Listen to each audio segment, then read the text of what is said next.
Hello and welcome to the Eye Care Podcast. My name is Mark Bianchi. This podcast brought to you by Visiclix, the digital marketing agency just for the eye care industry. And with the podcast today is Lanissa Brantley. Lanissa is the founder of LB Solutions. And Lanissa, we just want to talk to you and find out a little bit more about you and what you do. Yeah. So my background originally started years and years ago in big pharma. So I started out as boots on the ground and spent many, many years in healthcare sales and business development, and eventually moved into the wonderful world of ophthalmology sometime around 2011 and worked for a very large practice as their boots on the ground physician liaison, really building the OD and physician referral network for that practice. And that quickly grew from a handful of referring doctors to about 800 referring doctors. 300 to 400 were consistently referring, but 800 in our universe, and a team of 4 to 5 physician liaisons and several admin to support that team. And so it quickly grew. It was a great thing. It was a beautiful team to be a part of. And then that practice sold to private equity, and I went to work for the private equity group overseeing their sales and marketing and putting those same strategies in place at other regions. And for the last several years, I've been an independent consultant, really helping practices grow, specialty healthcare practices grow their physician referral network. And so it's a very niche focus, but it's very lucrative for practices that invest in that. So that's how I got here. So what led you into the healthcare pharmaceutical lane when you originally decided to get a real job, I guess, at some point?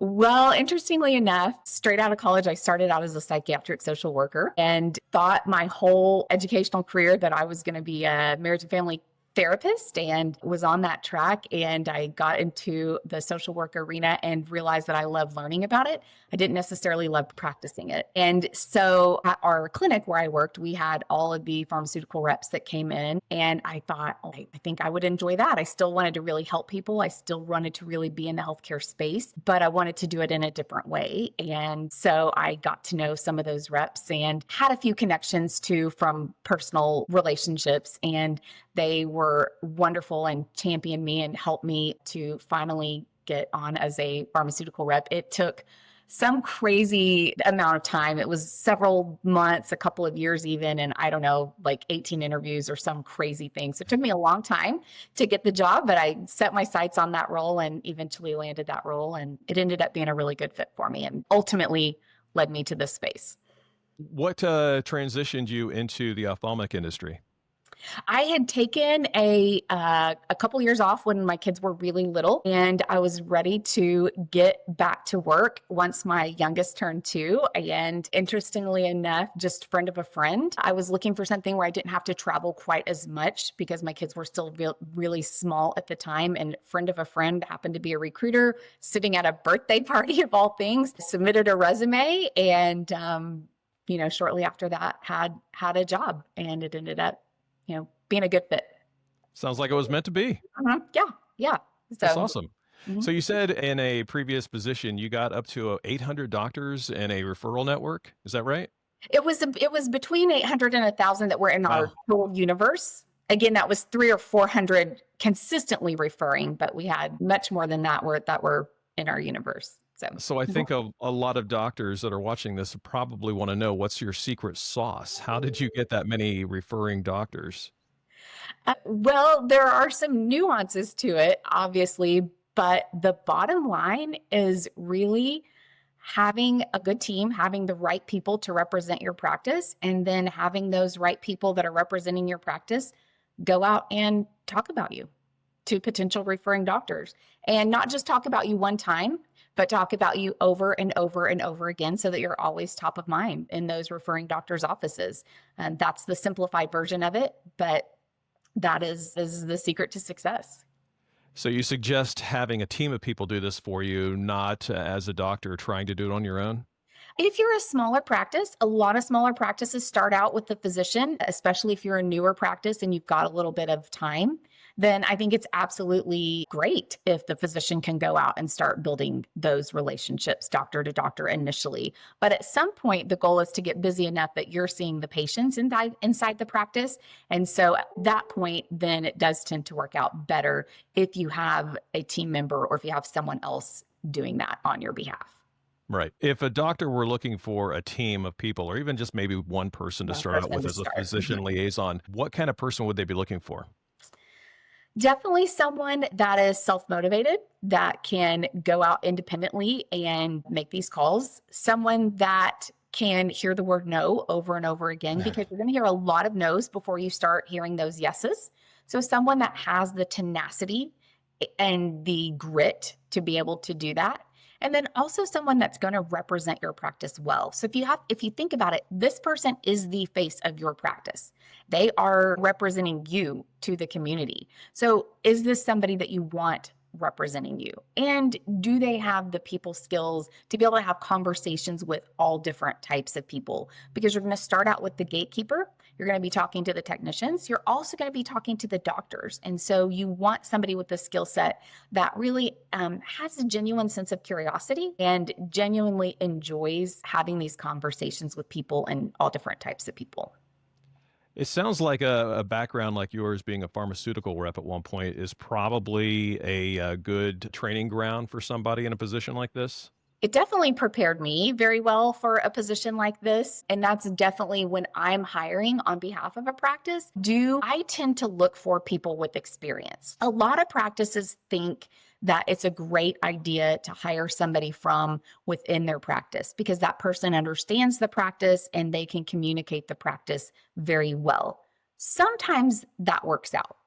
Sometimes that's a risky decision. And let me tell you why that is. That can be a risky decision because you're taking somebody that's performing really well in your practice and you're putting them in a position they've never been in before that they may not enjoy or they may not be cut out for. So just because they're an amazing technician or they're amazing at your front desk doesn't mean that they want to go out and do outside sales. And so for me, I tend to look for somebody that does have that experience, somebody that's also potentially been trained by another company. If you are a specialty healthcare practice, you're busy and you don't always have time to handhold somebody new or train them, especially training them in a new position or training them in a position that you haven't done before. And so I try to look for somebody that does have that experience, that is really well trained, that they come ready to just plug into the practice and begin to grow the practice immediately.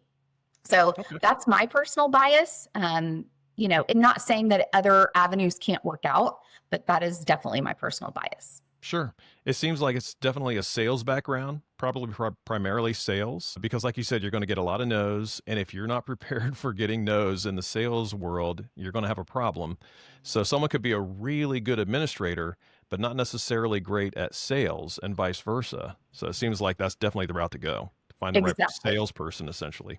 Exactly. I think that a salesperson is a really good fit for this role.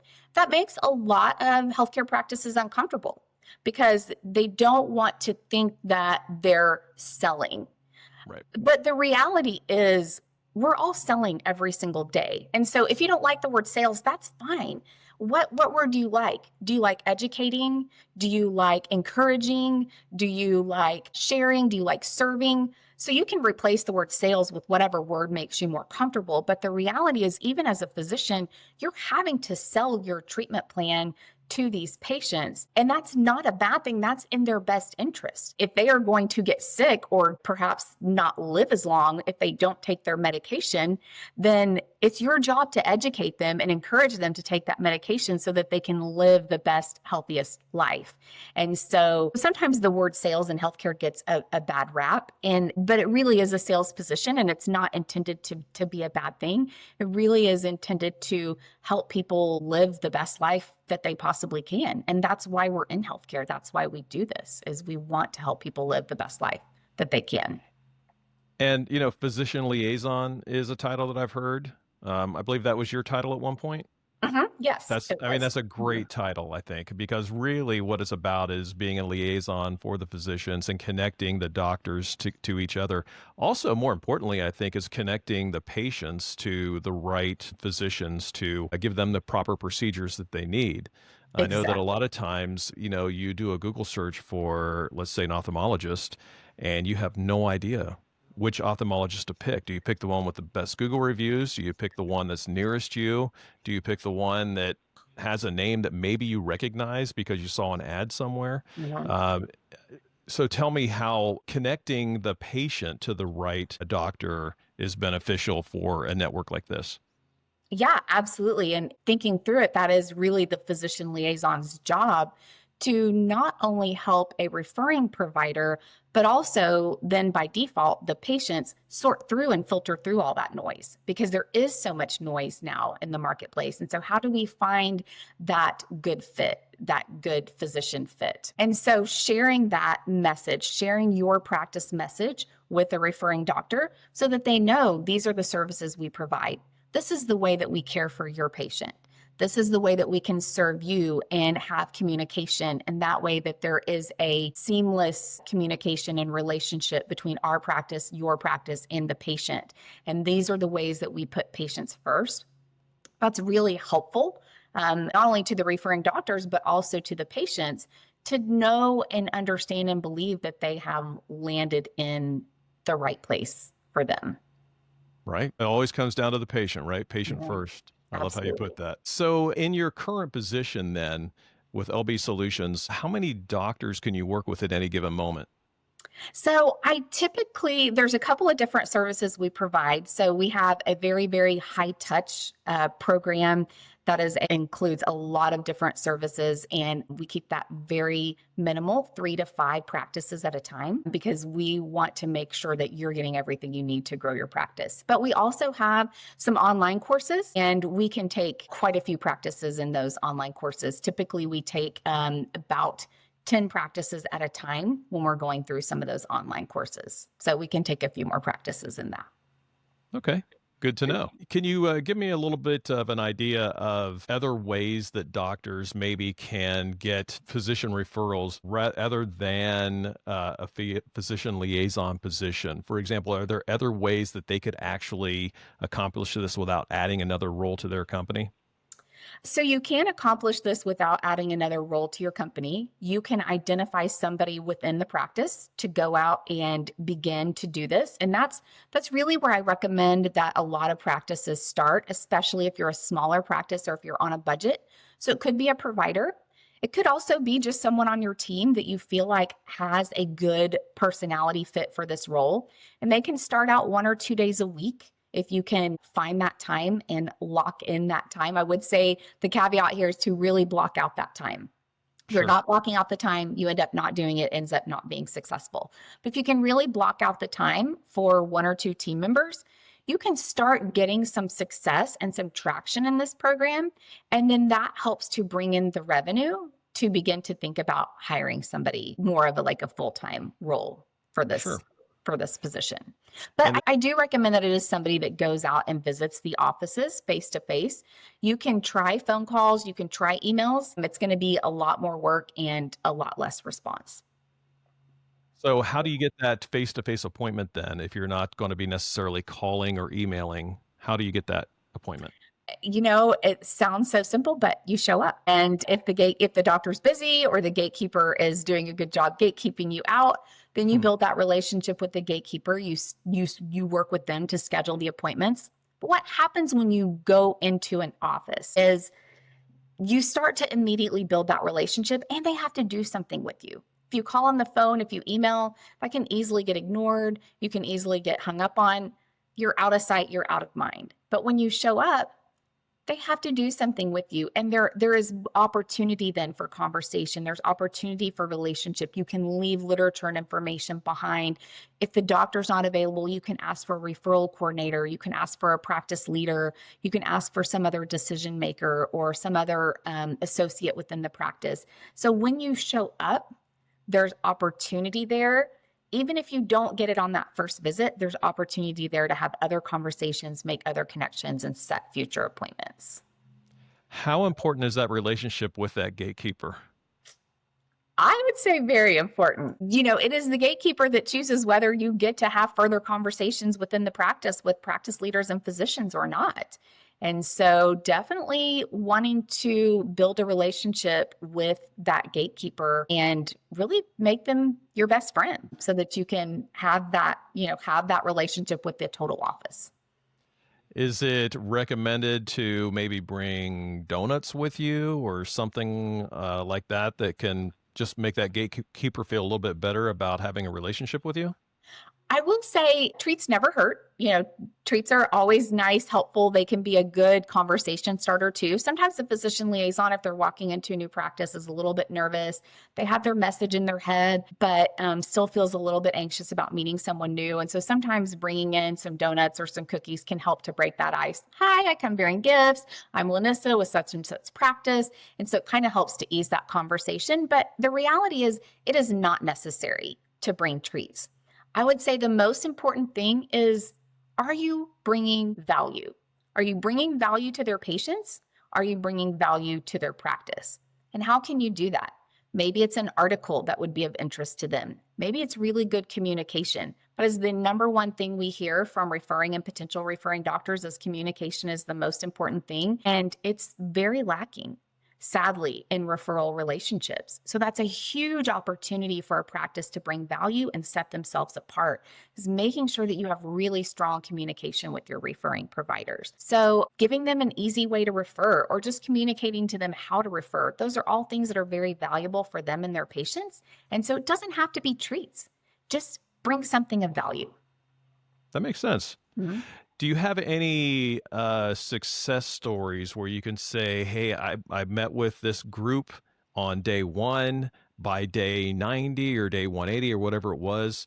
This is the journey that practice took and where they got to from where they started. I'd be real interested to hear about some successes you've had. Yeah, absolutely. So we have a couple of practices. We have one practice and they had 90 referrals in their first 90 days. They were the record, and then another practice decided they wanted to beat that record. And so that I think they got like 93, 94 Wow. referrals in 90 days. Again, not every practice does that. Typically, we tell practices it takes about 90 days to start seeing those referrals trickle in. So again, that is, 90 days is great, and not every practice does that, but couple of success stories there. We also had a practice just recently in the hearing care space, and they started out just organically. Their referred patients was about 15 or 10%, excuse me. And by the end of their 90 days, the referred patients were up to 15%. And we see this pretty consistently with almost all of our customers. I would say that the one or two customers that have struggled is because they didn't end up going out, or they didn't end up, building the territory. And so really it was just more of a, we're too busy to actually execute the plan. But people that execute the plan tend to see results. So do the work. Exactly. That's Is it. what you're suggesting. Yeah, that's it. And I will say it's, that sounds simple, and it is simple, but sometimes execution is the hardest thing that we have to do. But the practices that do the work tend to reap the rewards of that. Just like in real life. Exactly. You've got to be committed to it. You got to want to be successful at it. And I think that's half of the battle right there, is just committing to it, doing the work, and being committed to being successful. And if you just keep doing it, it'll pay off. Yeah, absolutely. So my very, very first manager in pharma, he always used to tell me showing up is 50% of the battle. And I thought, really? It's not what I wear. It's not the suit I have on. It's not what my fancy words that you've spent all this money training me to say. But, as time goes on, I just realized more and more he was so right. Showing up is half the battle. And the thing is, a lot of your competitors aren't showing up. So if you can show up in a way that they're not, you have an advantage. Right. Plus having that relationship with the gatekeeper, with the doctor, they know your face, they know your name. They love your donuts if you brought them, right? Right.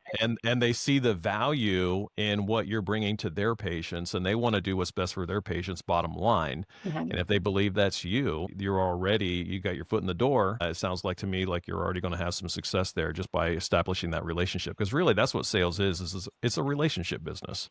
It's all about having that relationship and feeling good about who you're working with. Absolutely. And every referring doctor wants to be able to say to their patient, I know these guys. I've been in clinic with them. I've been in surgery with them. I've been to their practice. I've seen how they treat patients. I know them. I know that you, as my patient, are in good hands when you go here. And so, how can we help foster that? How can we help bring that to our referring doctors? How can we help bring that to their patients so that they understand how our practice can serve them and their patients, and that their patients understand when they come see us? And it just makes the experience better for everyone. The patient comes excited, they come understanding what they're coming to see you for, and they're ready. They're ready for their treatment. I love it. Lanissa, if someone wanted to get in touch with you, how can they do that? Yeah, the easiest way to get in touch with me is lanissabrantley.com on my website. You can learn more about what we do at LB Solutions. We have a contact form you can fill out. I'm also on LinkedIn and YouTube and some of the other places, but the easiest place to do that is lanissabrantley.com.